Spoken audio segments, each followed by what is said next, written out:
Muy buenos días, mi nombre es Andrés Rosenberg, periodista del Centro de Estudios de Conflicto y Cohesión Social. Me encuentro con el profesor Moshe Tatar, que es un invitado que hemos tenido desde la Universidad Hebrea de Jerusalén. Él es director, que acá vendría siendo decano, de la Escuela de Educación de la Universidad Hebrea de Jerusalén. Le damos las gracias al profesor por encontrarse aquí con nosotros. Les vamos a hacer una serie de preguntas con respecto a su área de especialización, dentro de las cuales se encuentran la inmigración, la multiculturalidad de los estudios, y por lo tanto para nosotros como centro de estudios es muy importante tocar el tema de educación que está en la palestra pública y que es fundamental para el desarrollo del país, ya que tanto Israel como Chile se encuentran parte de los 30 y tanto, 40 países de la OCDE, y nosotros siempre vemos a estos otros países que han tenido un desarrollo más avanzado como referentes. Por lo tanto, es muy pertinente ver los ejemplos que nos dan. Por lo tanto, muchas gracias, profesor, por estar acá con nosotros.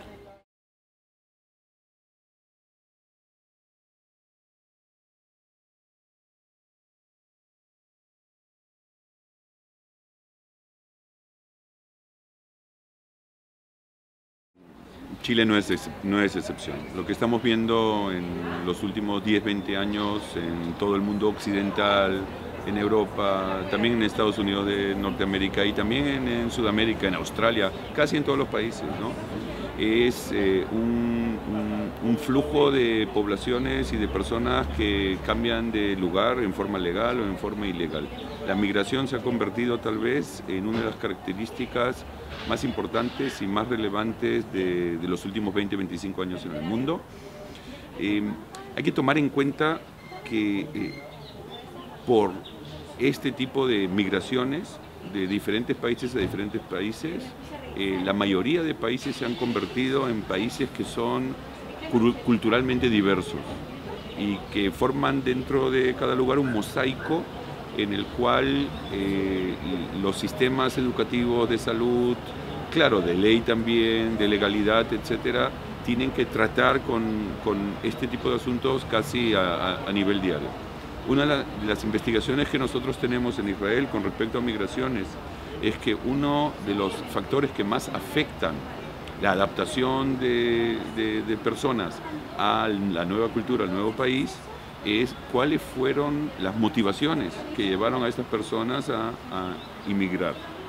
Y las diferencias entre cuestiones económicas, a cuestiones culturales, a cuestiones de identidad, son muy importantes e influyen en forma diferente con el tipo de adaptación que tienen. Quiero mencionarte una cosita más, que en el caso de los niños y de los adolescentes, estamos ubicando a individuos que están pasando por sí mismos etapas muy importantes de cambio biológico, de cambio emocional, de cambio de identidades. En la mayoría de casos, la decisión de inmigrar no es de ellos, es la decisión de las personas mayores, de los padres u otros que por sus motivos inmigran con los menores. Y entonces estos jóvenes tienen que pasar por una etapa más, que es la etapa de adaptación cultural, que dependiendo de qué cultura vienes y los grados de diferencia con la cultura a la que llegas, las situaciones son bien complicadas. Así que es un fenómeno ya mundial que se estudia muchísimo y que no hay un modelo que sea uno que pueda explicar o que pueda mejorar la situación, sobre todo de niños y adolescentes que inmigran, pero hay una serie de variables y de factores que se pueden tomar en cuenta para ver cómo planificar los sistemas, si es el educativo, el de salud, el de ayuda social, para ver cómo ayudarlos a adaptarse.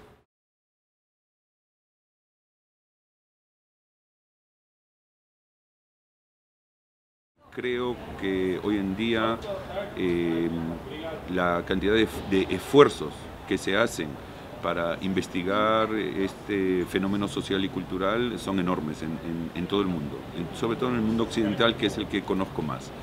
Hay que tomar en cuenta que el enfoque de los aspectos de migración pueden venir de diferentes áreas de especialización. Hay sociólogos que están envueltos en eso y antropólogos. Por supuesto que hay también psicólogos y personas de derecho y muchos políticos, por supuesto. De hacer, en mi opinión, dos metas paralelas. Por un lado, tratar de entender cuáles son las variables más generales que podemos tratar de ubicar para entender bien estos procesos migratorios en todos sus aspectos emocionales, de conducta, económicos y culturales. Eso es por un lado. Encontrar las variables que son comunes de alguna manera a estos procesos, dicho sea de paso, entre los grupos culturales que llegan a cada país y entre los diferentes grupos culturales que llegan a diferentes países, o sea, el denominador común. Pero por otro lado, también se hacen muchos esfuerzos para ver qué cosa es lo particular, lo peculiar de cada grupo que llega con el bagaje cultural específico y cuáles son los retos y los desafíos que cada grupo propone a la cultura que los recibe. Así que creo que en esos dos campos se está avanzando. Y hay muchas investigaciones que incluyen que puedan representar a las diferentes culturas para tener un enfoque mucho más amplio y más acertado, de alguna manera.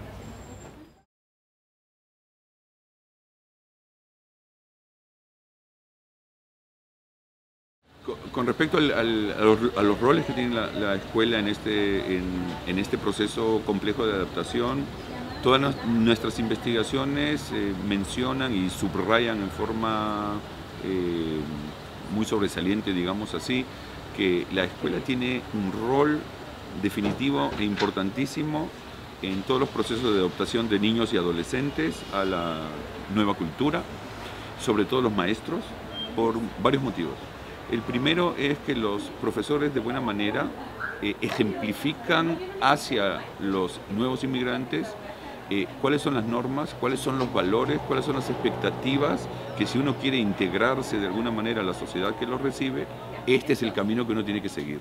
Y muchos jóvenes ven a los profesores como un modelo de los cuales se pueden aprender los valores, las normas y la forma de seguir avanzando. Por otro lado, la mayoría de escuelas permiten un contacto directo entre los jóvenes o niños que han inmigrado con jóvenes y niños los nacionales, ¿no? Los que son del país. Este encuentro social les permite reevaluar sus conductas, tratar de calibrar la forma en que se comportan, viendo qué es lo más adaptable, qué es lo menos adaptable, y de esta manera la escuela, tanto como por los modelos de los profesores, por la presencia de jóvenes nacionales del país, y tercero, el currículo escolar les permite a estos nuevos jóvenes inmigrantes y a sus padres entender cuáles son las nuevas reglas de juego y en qué medida tienen que cambiar, adaptarse o subrayar algunas cosas y dejar de poner evidente algunas otras que son las menos adaptables. En resumen, los roles que tienen las escuelas y sobre todo los maestros son primordiales y, dicho sea de paso, es uno de los mejores predictores cuando tratamos de ver qué variable predice el bienestar subjetivo del individuo, de su autoestima, de su identidad.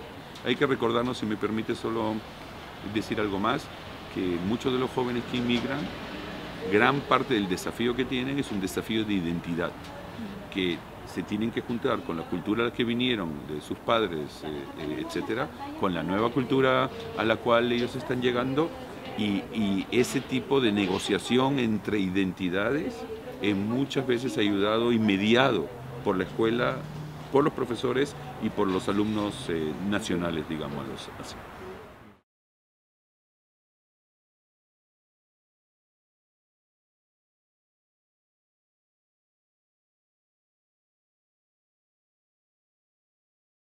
Para entender claramente el proceso de adaptación hay que pensarlo a los múltiples niveles que hay dentro de una escuela.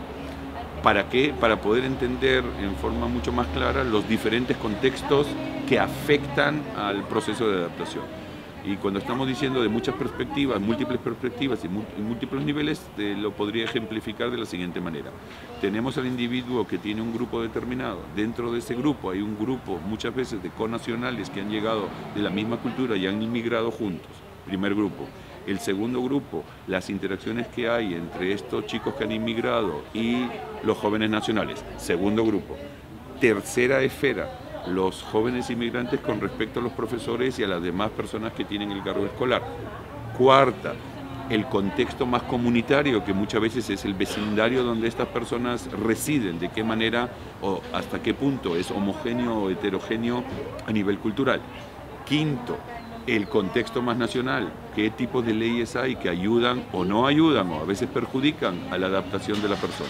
O sea, el hecho de ver perspectivas múltiples y niveles múltiples es reconocer que estamos hablando de ecosistemas, de una presentación, de una lectura que dice que a medida que entendemos más los diferentes contextos que afectan y son afectados por la presencia de estos nuevos inmigrantes, solo entenderlo a diferentes niveles y tomando en cuenta las diferentes perspectivas, en ese sentido podemos entender un poco más toda la figura en su complejidad. Tal vez un ejemplo de una investigación que hicimos hace unos años, que hicimos con colegas, y es, por ejemplo, tratar de entender las expectativas, la perspectiva de los maestros con respecto a los alumnos inmigrantes. ¿Y por qué es así? Porque nosotros sabemos que las expectativas, de alguna manera, se hacen entender y se traducen en el día a día del inmigrante. Y por ejemplo preguntamos a profesores, para hacerlo más simple, en qué medida ellos se sienten más pluralistas o más asimilacionistas con respecto a los inmigrantes. ¿A qué me refiero? En qué medida ellos piensan que el inmigrante y sus familias deben mantener sus propias costumbres, cultura, lenguaje, religión, etcétera, o que ellos piensan que este chico inmigrante tiene que hacer lo máximo por integrarse a la nueva cultura. Cuando tú ves estas dos perspectivas, ¿no? La más pluralista, la más de asimilación, nosotros sabemos que la traducción de en la clase es muy importante. De qué manera ellos van a animar, van a apoyar que los jóvenes estos sigan protegiendo, tolerando y expresando su propia cultura, o más mezclando con la cultura nueva. Y ahí podemos entender cómo perspectivas de personas, los docentes por ejemplo, afectan muchísimo a la forma que estos chicos inmigrantes se sienten en un ambiente más plural o menos plural, y de acuerdo a ello pueden haber más conflictos, menos conflictos, y de qué manera las expectativas que tienen las personas de las escuelas con respecto a su adaptación concuerdan o no con las expectativas que ellos mismos tienen o que tienen sus familias después del acto de inmigrar.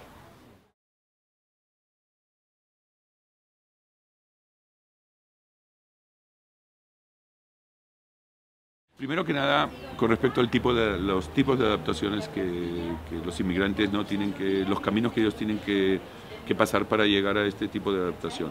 Primero que quede claro, la adaptación sociocultural y la adaptación más personal, emocional, están muy relacionadas. O sea, hemos pensado en dos constructos psicológicos que son diferentes, pero que por supuesto tienen muchos lugares de intersección y que se complementan. De alguna manera se complementan bien. Pero a nivel teórico, por lo menos, la adaptación sociocultural se refiere mucho más a la medida en que una persona está dispuesta en forma teórica y también en forma práctica a adaptar las nuevas normas y a jugar dentro del juego nuevo de reglas de estatuses diferentes que hay dentro de la sociedad y cómo seguir avanzando dentro de ello. Eso es uno. Segundo, a nivel intrapersonal, emocional y psicológico, muchos de los chicos inmigrantes, y nosotros sabemos, pasan un proceso bastante complejo de adaptación. Algunos de ellos, de acuerdo a las motivaciones, y las motivaciones fueron positivas, tienen al comienzo un encuentro con la nueva sociedad que incluso se llama en investigaciones luna de miel, porque están muy emocionados y muy entusiasmados en la medida en que esta inmigración les viene bien. Pero después, cuando en el transcurso del tiempo, y a veces es algunos meses, algunas veces más tiempo, dependiendo a nivel personal de los grados de adaptación, hay una baja en la autoestima, hay una subida bastante importante, un aumento en las ansiedades, en la depresión, etcétera, y en algún momento esto, con la ayuda de otras personas, se nivela un poco más. O sea, que los procesos personales, emocionales, no siempre son paralelos a la adaptación sociocultural. Estos ambos procesos se complementan, pero creo que cada uno de ellos debe ser investigado y en paralelo investigar el otro, porque las formas que uno puede intervenir para ayudar en cada uno de estos aspectos es diferente. La adaptación sociocultural la pueden ayudar mucho más instituciones, políticas educativas que le permitan al inmigrante adaptarse. La intrapersonal, la más emocional, muchas veces requieren de ayuda de personas que trabajen en forma directa con estos inmigrantes o a través de alumnos también nacionales para poder ayudar a sobrepasar estas etapas.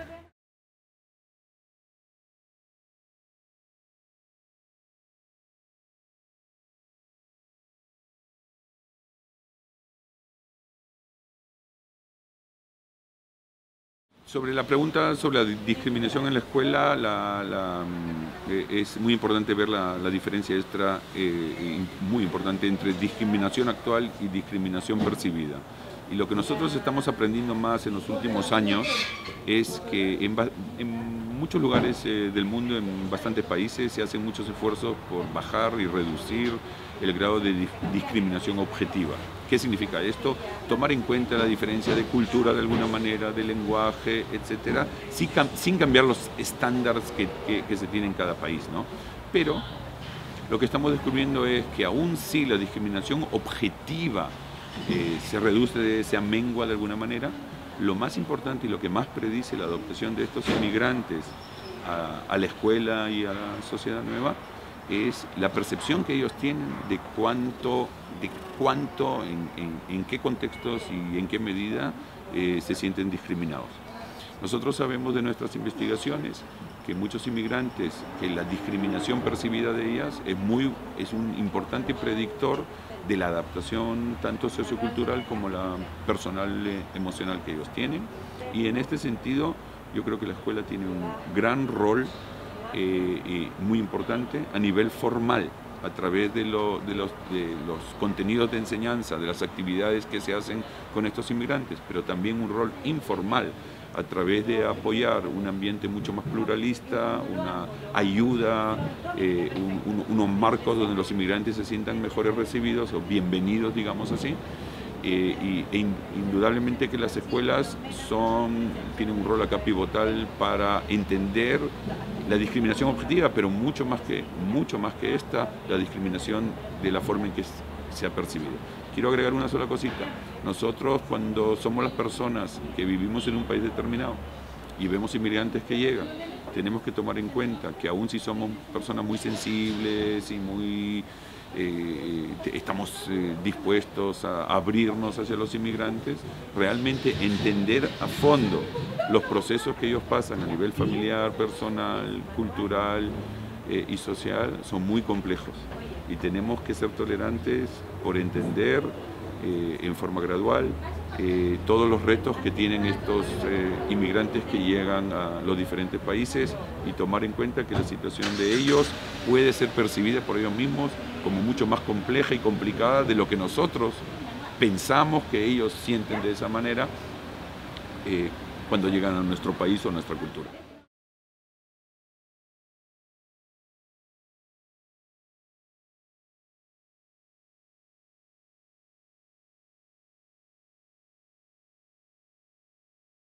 Mira, el balance sobre personas integradas y personas que son asimiladas a la cultura, ¿no? Yo creo que es la pregunta más importante de todos estos estudios de inmigración y no tiene una sola respuesta. Hay países, hay culturas que aceptan mucho más pluralismo, permiten mucha más heterogeneidad y están dispuestos a tolerar, ¿no? Digamos así, diferencias culturales. Pero hay países en los cuales, por ejemplo, ¿no? El idioma es un factor muy importante. Te puedo mencionar a Francia, te puedo mencionar a Israel, te puedo mencionar a España, etcétera, donde el lenguaje, que es una herramienta para la adaptación cultural, es considerado como muy importante, como símbolo cultural, y entonces la presión que se hace hacia las personas que llegan a que hablen el idioma del lugar es muy grande. Hay que tomar en cuenta que el lenguaje no solo es un símbolo de comunicación o un medio de comunicación, sino que representa también muchos valores específicos o más generales. Así que el balance entre pluralismo y asimilación es complejo. Les puedo mencionar una investigación muy interesante en Israel, donde preguntamos a jóvenes nacionales, ¿no? Los que no han inmigrado, y a profesores del país, sobre qué piensan ellos que hay que adaptar, ¿no? Algo más plural o algo más de asimilación. Y las respuestas que estamos recibiendo son, no, ellos quieren integración, que integración se puede traducir a un tipo de biculturalismo, ¿no? Y estamos muy contentos, dijimos, oye, qué bien, hemos pasado esta etapa, queremos que se integren, o sea, que no pierdan los valores que ellos traen y que también adapten los valores nuevos. Pero cuando analizamos más a fondo lo que significaba la palabra integración, para la mayoría de israelíes que respondieron a ese cuestionario, ellos decían integración, pero realmente se referían a que estos jóvenes se asimilen a la cultura israelí mucho más de lo que sería algo más bicultural. Así que los balances son complejos, yo creo que es un reto muy grande. Mis conclusiones de tantos años investigando el tema es que si vamos a negar el valor de las culturas con las que traen estos inmigrantes a nuestros países, a fin de cuentas todo nuestro país va a perder, porque está perdiendo la riqueza cultural, los aportes culturales y sociales que estos grupos pueden aportar, traer y contribuir a la sociedad. Cuando nosotros presionamos mucho, sobre todo a niños y a jóvenes, a adaptarse, dejar su cultura y adaptarse y asimilarse a lo que nosotros llamamos a la nueva cultura, lo que estamos muchas veces generando es rompiendo y alienando a estos jóvenes con sus familias y con sus propias culturas y poniéndoles incluso más barreras y más problemas a lo que ellos se podían enfrentar. Yo creo que un balance justo, y depende de cada cultura, es un desafío, y no creo en una asimilación total, no creo en un biculturalismo de 50% y 50%, y tampoco creo que la separación de grupos nuevos dentro de la cultura que existe puede ser posible. Así que algún tipo de balance, sobre todo el que es apropiado a la cultura que viene y a la cultura que recibe estos inmigrantes.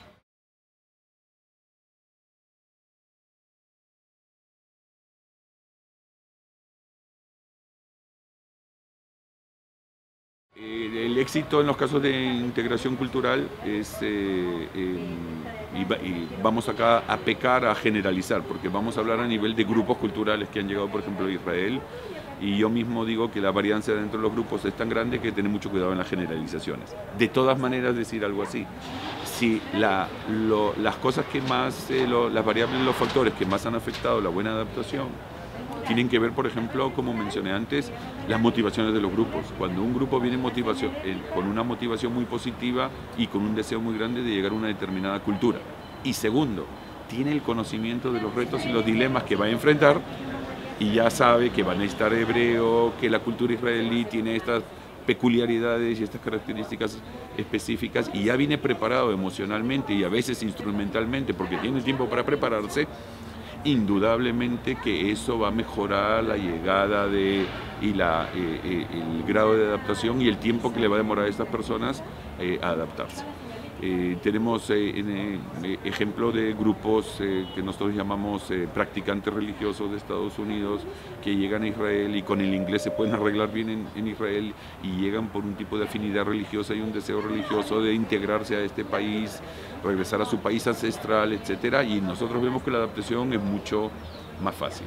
Cuando vemos grupos que a nivel de motivación son prácticamente refugiados, que se han escapado de algunos lugares y han llegado a Israel, y que las motivaciones de buena manera, y hay que decirlo, no eran tanto llegar a Israel como salir del otro lugar, entonces se sienten muchas veces acosados por la nueva cultura que no siempre la habían elegido como una meta para desarrollarse personalmente.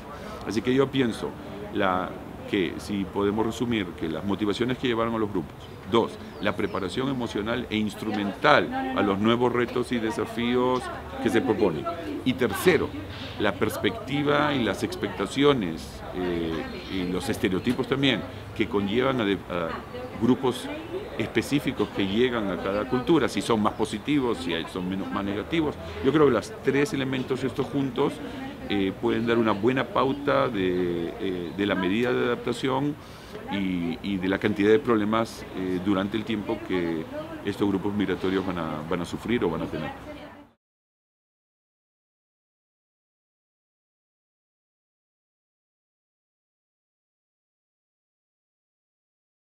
Con respecto a las políticas que serían positivas en un país como Chile y en otros países también, y no me voy a referir en forma específica, sino en forma un poquito más general, yo creo que primero, hablando de los contextos diferentes, las políticas educativas tienen que tomar en cuenta el pluralismo que hay dentro de las clases. Y la diversidad cultural es también étnica y muchas veces va a ser religiosa y también ahora va a ser nacional con el flujo de más inmigrantes. Yo creo que lo primero y lo más importante es la política educativa, que diga que tenemos que ser tolerantes y que la adaptación de estos nuevos inmigrantes es a favor del país. A fin de cuentas van a poder contribuir, aun si al comienzo un poco menos, a todo lo que es la cultura nacional. Entonces, lo primero es políticas educativas. Pero lo segundo, que por lo menos en el caso que conozco un poco más, que son las escuelas, es traducir la política educativa en herramientas específicas que permitan la adaptación de estos nuevos inmigrantes. Muchos sistemas educativos tienen alguna idea general de más pluralismo, pero cuando tratan de traducir y trasladar estas ideas generales más conceptuales, pluralistas o que aceptan la inmigración, a políticas y a estrategias dentro de la escuela o dentro de la clase misma, este es un tipo de diferencia que a veces es abismal. O sea, que tenemos la idea pluralista general, pero que no podemos o no sabemos cómo transmitirla, traducirla a nivel de clases. En nuestro país como Israel, muchos profesores tienen una actitud más pluralista, pero dicen, y lo dicen en forma directa, muy difícil enseñar en una clase donde hay también inmigrantes que hablan este idioma y de otro idioma y también nacionales, porque hay expectativas diferentes y presiones diferentes. Entonces nosotros como educadores y en el campo de pedagogía tenemos que desarrollar las herramientas y la preparación primero, pero y después el uso de herramientas de estos maestros que puedan a través de sus clases y de las pedagogías apropiadas avanzar y facilitar la adaptación de ellos.